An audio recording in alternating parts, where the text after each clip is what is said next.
Muy buenos días, estamos otra vez en este lunes de noviembre con el Despertar de Dinosaurio, un espacio que pretende hacer degustar la literatura, pero en pequeñas dosis.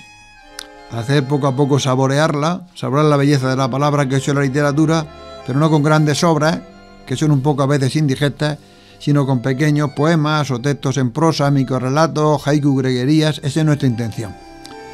Y esta mañana hemos invitado a una mujer muy inquieta que tiene mucho que ver con la radio y que se llama, y muy conocida, Marta Morós.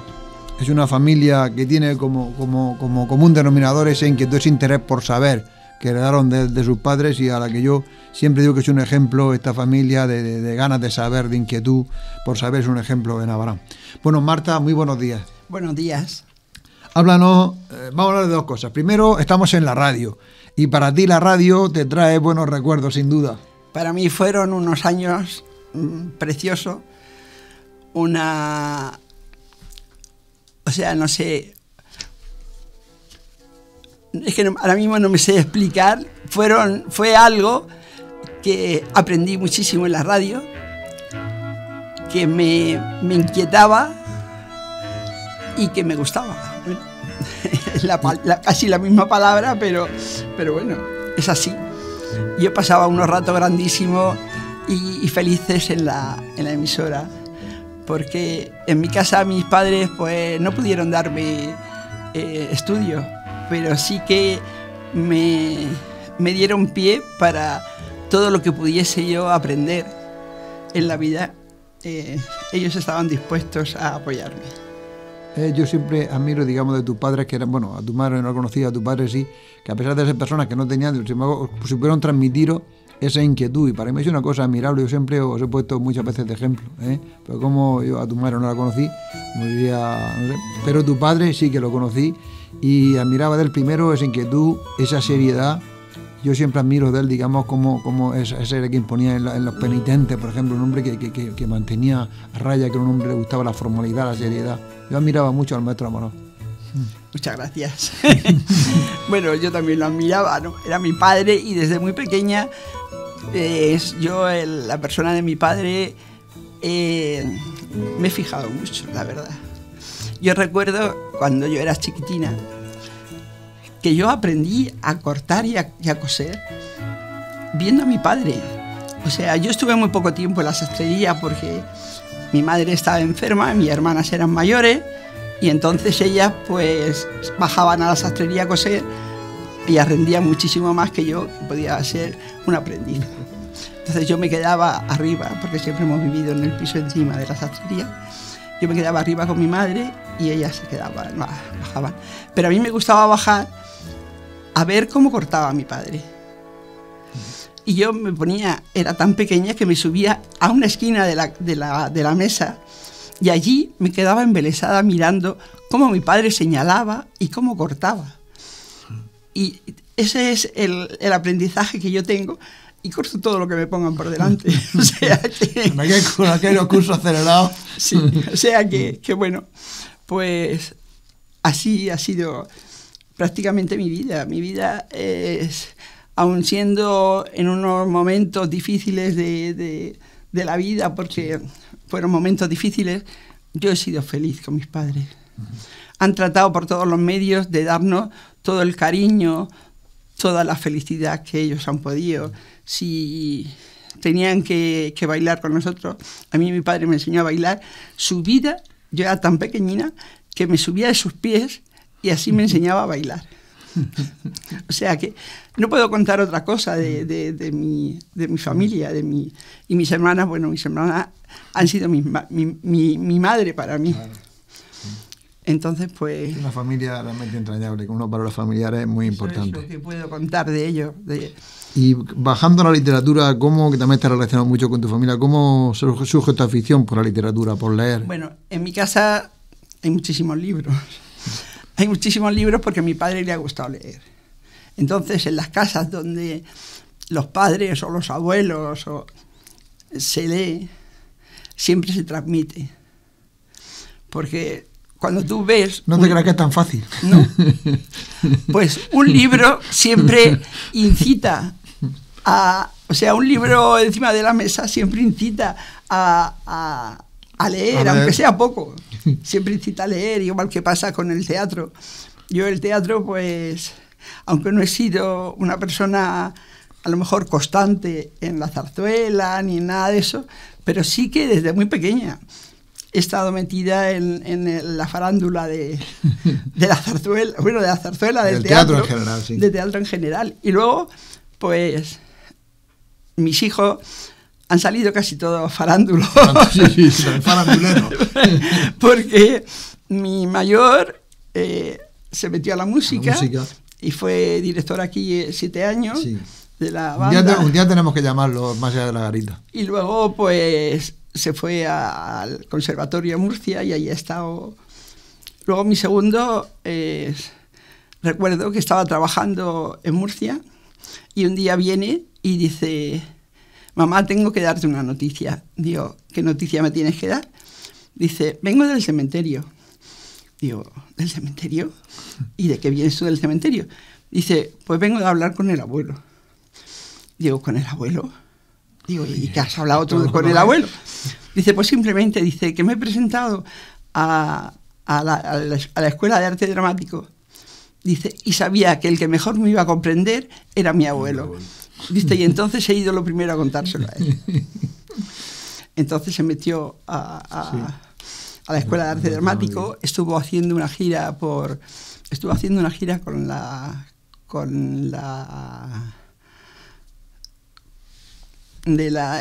escuela de la universidad. Sí. Estuvo haciendo una gira por América.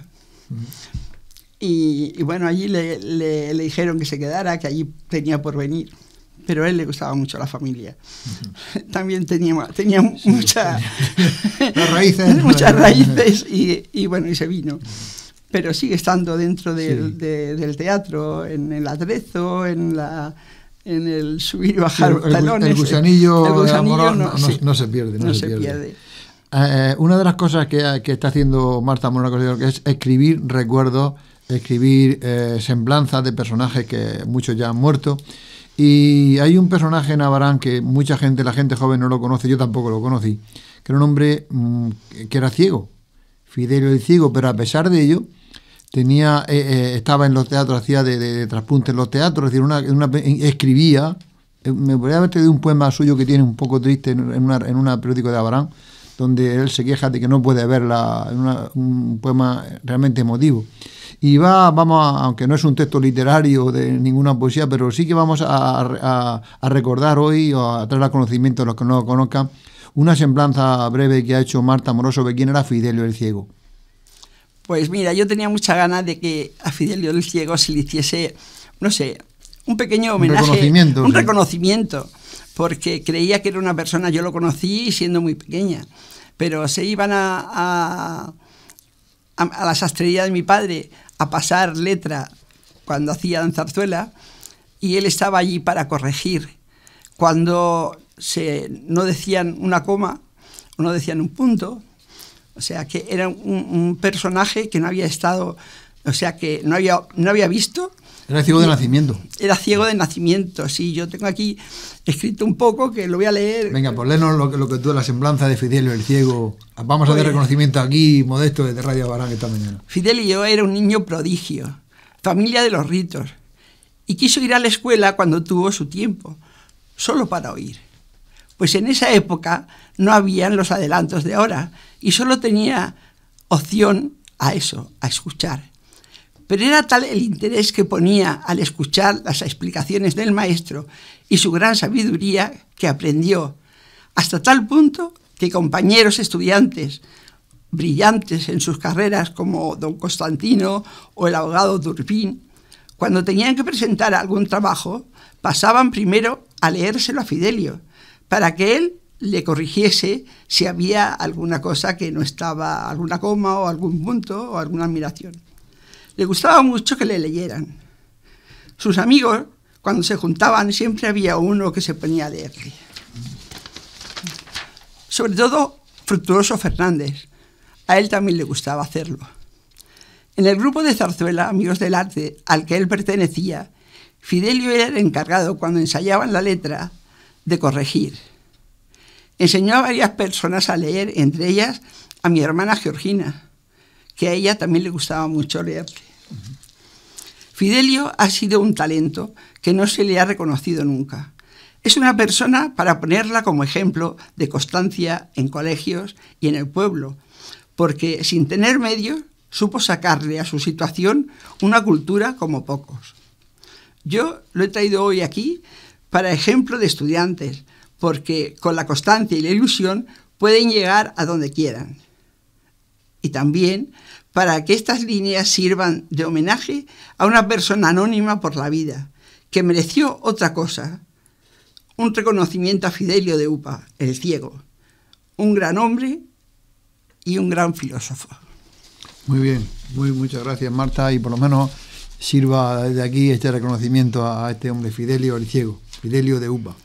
Un caso excepcional realmente, un hombre que ciego de nacimiento, pues era el que daba letra, el que corregía incluso a personas, digamos, que veían, era el que le corregía los signos de puntuación, el corregía la entonación en el teatro, en fin, era un ejemplo. Bueno, nos ha traído Marta, lógicamente, algunos 2 o 3 poemas o textos en prosa para deleitarnos, saborearlos en este espacio. Bueno, tú tienes la palabra, Marta, dinos qué poema nos vas a leer. Pues mira, a mí me emocionaba mucho cuando precisamente hoy viene a colación que ha estado su hija hablando por el teléfono. Uh-huh. Y precisamente a ella le gustaba muchísimo esta poesía y la recitaba mucho. Yo no me puedo comparar a ella, pero voy a hacer todo lo que pueda para llegar, aunque solo sea a la planta del pie. Pues son los nietos. Y dice así: te lo aseguro, Pascual, ya no hay más que resignarse. El que pudiendo casarse no se casa, hace muy mal. Ya ves tú qué situación la tuya. Qué desengaños. Llegar a los 60 años achacoso y solterón. Sentado en esa poltrona, un hombre de tu fortuna, sin más cariño que el de una ama de llaves gruñona. Y cuando enfermes de veras, aquí a cuidarte vendrán tus sobrinos que estarán deseando que se mueras. ¿Que así estás bien? Corriente. Es tu gusto y se acabó. Pero en este asunto yo opino distintamente. Ese egoísmo es fatal. Viva solito el que quiera. Yo, sin mi familia, hubiera muerto hace tiempo, Pascual. Mira mis goces completos, cuando en mi casa, sentado, me contemplo rodeado de mis hijos y mis nietos. Orgullo de mi vejez. 10 nietos, un batallón. Tú no los conoces. ¿Son tan encantadores los 10? Rubios como querubines, sanos, con unas mejillas y con unas pantorrillas que tienen los chiquitines. Y qué ganas de comer. ¿Están ellos malos? Ya, tan hermosos los habrá, pero más no puede ser. Solo hay uno de ellos, Pepe, que el pobrecillo está cojo. Es chato y bizco de un ojo, pero sabe más que le ve. Cuando con su pata coja viene y me mima el maldito, consigue de su abuelito todo lo que se le antoja.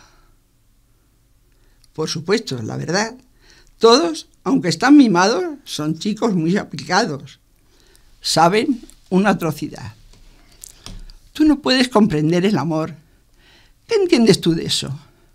¿Sabes tú lo que es un beso de un niño, de un nieto? ¿Qué has de saber? Es la dicha apetecida. Es la esencia del amor. Es la caricia mejor. Es algo que da la vida. Es lo que nunca he sentido. Es ver en el mundo un cielo. Yo a Dios, con ferviente anhelo, solo una cosa le pido: que para morir en calma, cuando me llame a su lado, me encuentre yo rodeado de mis nietos de mi alma. Muy bonito el poema de Vital Aza. Un poema de esos que antes se recitaban mucho en los teatros, solamente eran poemas de tipo melodramático. Bueno, pues dinos un segundo poema hasta que no quede tiempo. Venga, otro poema. Pues un poema también del mismo libro. ¿Quién es porque el autor? Es el autor, estoy mirando a ver. No. Bueno, al final lo vemos. Al final lo vemos. Es la curiosidad infantil. El señor Cristóbal, antiguo servidor de una rica casa de andaluces, tenía muy cerca de 80 años, las piernas flojas y la cabeza fuerte. Aunque no estaba ya para muchos trajines, ni aun para pocos, los señores, agradecidos a los favores que toda la vida les prestó, lo conservaban a su lado de muy buena gana. Añádase a esto que Cristóbal era pintiparado para entretener a la gente menuda, y que en casa habían 2 niños, Perico y María, Nardo y Rosa, como dijo el poeta. Una tarde, entre el niño y la niña agotaron, si no la paciencia, que era inagotable, la sabiduría del pobre viejo, que no lo era tanto. Decían: Cristóbal, ¿cuántas estrellas hay? Según, unas noches hay más y otras noches hay menos. ¿Y por qué? Toma, porque las noches de luna las estrellas no salen todas. ¿La luna no es una estrella? ¿Tú? No. La luna es la luna. ¿Y las estrellas dónde están sujetas? En el aire. Mira este. ¿Y no pueden caer? No tengas cuidado. Mira qué viejo soy yo y no he visto caerse ninguna. ¿Y el sol? ¿Dónde está? El señor Cristóbal, temeroso de meterse en un callejón sin salida, dio un silbido por respuesta. No lo sabes. No lo sabía. Isabel. Claro está que no lo sabía. Y vuelven otra vez a preguntar. Oye, Cristóbal, interrumpió la niña, ¿a quién preocupaba en extremo las cosas santas? ¿Quién es más? ¿El Papa o el Rey? ¿Qué? ¿Que quién es más?